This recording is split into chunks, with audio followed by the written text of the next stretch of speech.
السلام عليكم ورحمة الله وبركاته. شير شرايط كان عوان كيسة وحالة يدها قرناقسي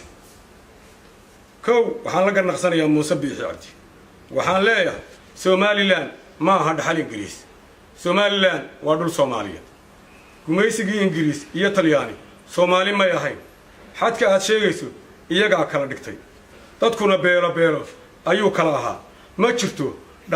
هاجرتو دغان وذاك أما دول وذاك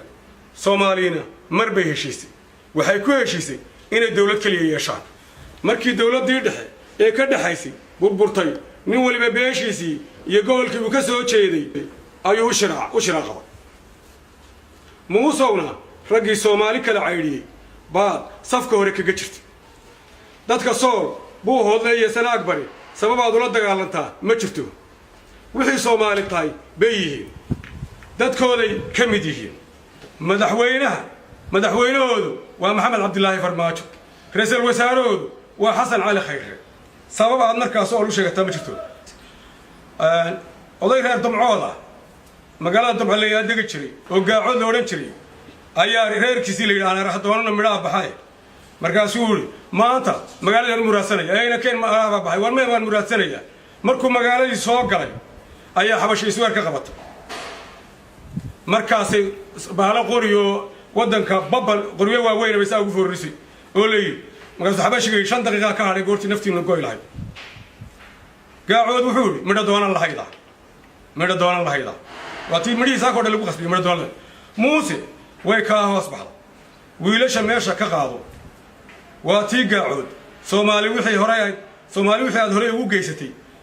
aan is eegne wixii dambe dhibaato ka daa muuse adiga iyo maxamed kaahin wata taladini soo hortay muuse adiga iyo maxamed kaahin wata taladini soo hortay muuse adiga maxamed kaahin wata taladini soo hortay fardahan waalidkood laga cisayn ayna gooy baale muuse aan soo hooriyo hadalkee xaalkaagu waa hal xaaraani nirig xalaala ma dhasho markii hore yaad Soomaali khaayintay inta ilaa quraan iyo dugsi iyo kulliyad Soomaali kugu tacabtay iyo waalidka ayaa noqotay hooyadii dile ayadii uma nagaado cilmigaagi iyo tacabkaagi wuxuu noqday inaad hooyada qaxisid hooyo Soomaaliyeed kalena hadhu jiidimis waxa la yiri jinku ku daafaday iska helaan oo ku saaxiib ku noqdaan waa sidaatiin adii maxamed xakiin waa sidaatiin ku daafadaad saaxiib ku tiro iska heshay محمد إبراهيم عقال بايدين يقالي وكي جيد كذا حدي مركز أبتي يبدأ ويدين مدحوين داهر ريال حضر ردي أتكلم قادين يا فقشة مياد اللودي ما أنتنا عبد الرحمن عرض كوبوبطي قدي يقرنها سوهوشي قرت إذا قاضنا يا إن أنكر هلان سواركا قدي يقرنها قدام كذا تقدر وشيء وسومالي وين كو لبا وإسلام صدح وافريكان مديريه مدوبه يا ادم قبيلو جوغبا وغدي دغتا قادلاي بان جواب كسغيا غدونكا قادن ويدو وهدي كله وهداد وارنتا يا هدي ودكا كله waxaan leeyahay reer sool sanaad iyo buuhood dagaal way siqaanaan laakiin ka sokeeyaha kuma degdegaan reer burco iyo reer Hargeysa ragina meesha ka qaata ilaahay baa kursi bixiya muuse iyo maxamed kaahin iyaga لوجه وحي غبان إني ما أنت رأيتكو قماميان إساقو وحسك عشة ولا يدي سودوا لي معها تذكر صور بدن كودا سنة أكبري بو هذا يغيبك كميدا فردي كعكع قرات شامع قرات علي قرات شامع قرات علي قرات شامع قرات سليمان قرات محمد اللي يرد شامع هذا وسكول هذا شتك دقة غربة شوكته قبلها قناصته كوجلا حاجة عشان إسلام حاجة ما أنت شرتك دقة سوي بعض عينك كقطع شتان وحنا كقبل لسان وعاد ما أنت كوش شتان يدك هنا ترجعي قالوا ريتي دتك هنا ترجعي قالوا ريتي قرأت شامع قرأت عليو ما هاي هذه نارات فردي يا صاحبي دتك ما تدار ده فريسو هلا بقول لهم كل إحنا لو الله سبحانه دك دقوقل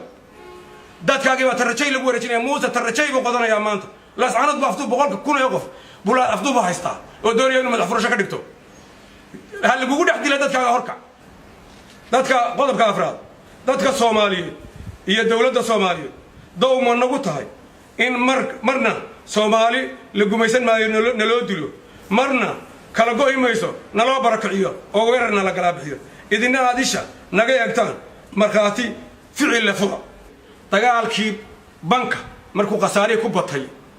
ayuu wuxuu tamaniyay inuu dadka laascad afduub u qabsado hadeera gooja cad ciidamada la dhigay tarjeel lagu qodiyay dagaalkii banku markuu qasaariisu ku batay dadkii Soomaaliyeedna toosay oo ku toosay dagaalka xaq darrada meel ay joogeen oo koonfur iyo bari laga soo xiriiriyay tiknikadii ee sirta xogta ogaadeen inta ay khiyaali wax ku haystay ayuu wuxuu doonayaa dadka 100,000 qof ee 30 iyo dhowrka kun ee caruurtii aaga wax ka dhigato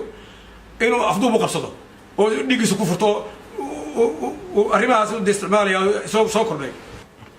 waayahay dagaalka ee dawladda Puntland ay ku xoreynayso gobolka Sool sidee waragtaa waxaan u arkaa Puntland daayo Soomaali weyn iyo aadamiguba iyo islaamba inay ka qayb qaataan waayo waa dulmi waaniga hadda ayada quraan ka warramay ilaahay wuxuu leeyahay hadii laba kooxood islaami ay isdisho dhexgala haday kooxdiido marka oo wixii lagu heshiidiido isugu taga ilaahay ka soo noqonayso haday soo noqotana wacda la sameeyo aayada quraanka dib tafsiirkooda Soomaali oo dhan iyo islaamku waxay xaq u leeyihiin inta degdeg loo eego gar la furo haday diidaan in la wada dagaalamo Puntland waajibkeeda gudanaysa Puntland waajibkeeda dastuuriga ay gudanaysa Puntland waajibkeeda dastuuriga ay gudanaysa Soomaali ba dagaalkan u furay islaamku u furay aadamku u furay dadka cid kasta wax ismood u furay wassalaamu calaykum wa rahmatullahi wa barakaatuh shacabka gobolada Sool Sanaag iyo Cayn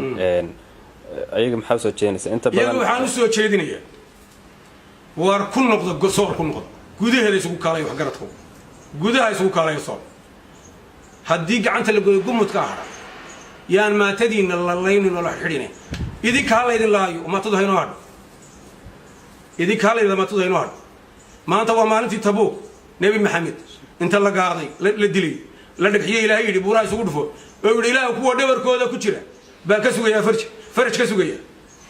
war kuwa yareeyay inoo hadhin faraj ka sugaynaa halayna laayo Ilaahay ba faraj keenayay ku soo xirado Sool oo garaad garaad degdeg u soo garwi kan oo garaad Salmaan garaad Maxamed oo degdeg u ganuga oo garaad garaad Ismaaciil oo degdeg u soo gal oo aqoon-yahanka wax garadka culimada dhalinyarada ganacsatada la saanad ninkii wax ismoodo ka